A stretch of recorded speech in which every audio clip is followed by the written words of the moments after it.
आज हम आप लोगों को बुद्ध और आम्रपाली की कहानी सुनाएंगे।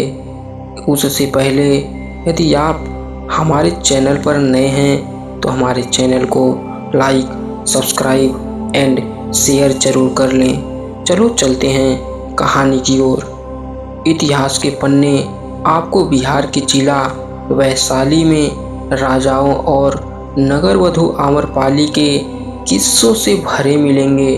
कहा जाता है कि एक गरीब दंपत्ति को एक आम के पेड़ के नीचे एक कन्या मिली थी।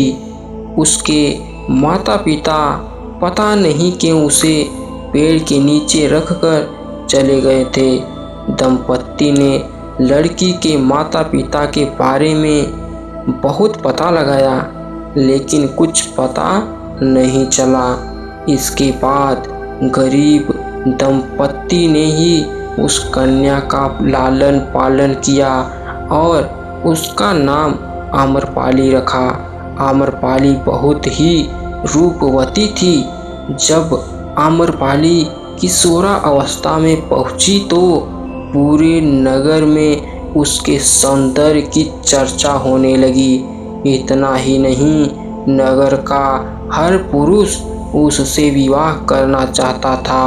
आम लोगों से लेकर व्यापारी और राजा सभी उसे पाना चाहते थे। ऐसे में आम्रपाली के माता पिता उसे लेकर काफी चिंतित रहते थे, क्योंकि आम्रपाली इनमें से किसी भी एक के साथ विवाह कर लेती तो पूरे राज्य में अशांति फैल जाती।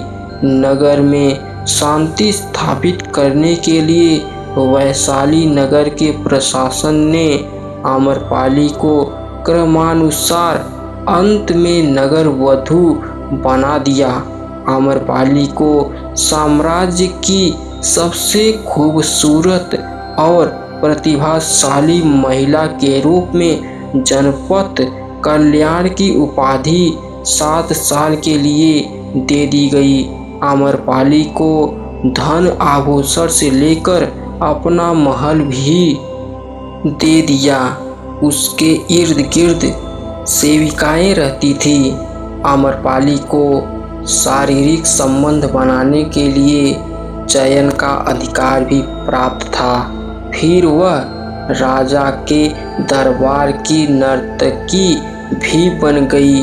ज्ञान प्राप्ति के 5 साल बाद गौतम बुद्ध बिहार के वैशाली में जब पहली बार आए थे तो उनके स्वागत के लिए वहां की प्रसिद्ध राज नर्तकी आम्रपाली गंडक नदी के पास पहुंची। आम्रपाली के सुंदर रूप और यौवन को देखकर बुद्ध ने अपने शिष्यों को आंखें बंद करने को कहा जाता है कि आम्रपाली एक बौद्ध भिक्षु पर मोहित भी हो गई थी। इसके बाद आम्रपाली ने बौद्ध भिक्षु को भोजन के लिए आमंत्रित किया और साथ ही 4 महीने प्रवास के लिए भी अनुरोध किया, लेकिन भिक्षु ने उसे साफ मना कर दिया और कहा कि गुरु जी की आज्ञा के बिना मैं ऐसा नहीं कर सकता। आखिर में आम्रपाली ने बुद्ध के सामने हाथ जोड़कर कहा कि मैं आपके भिक्षु को मोहित नहीं कर पाई, बल्कि उसकी आध्यात्मिकता ने मुझे ही धर्म की राह पर चलने के लिए विवश कर दिया।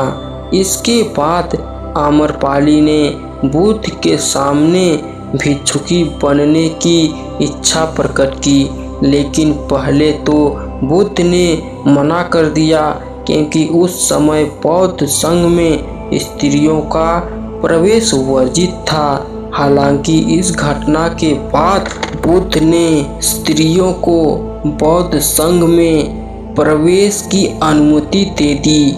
फिर आम्रपाली सामान्य बौद्ध भिक्षुकी बन गई और वैशाली नगर के हित के लिए कार्य करने लगी। उसने अपने केस कटवा लिए, सारा धन बांट दिया और भिक्षा पात्र लेकर सामान्य भिक्षुकी बनकर पूरा जीवन व्यतीत किया।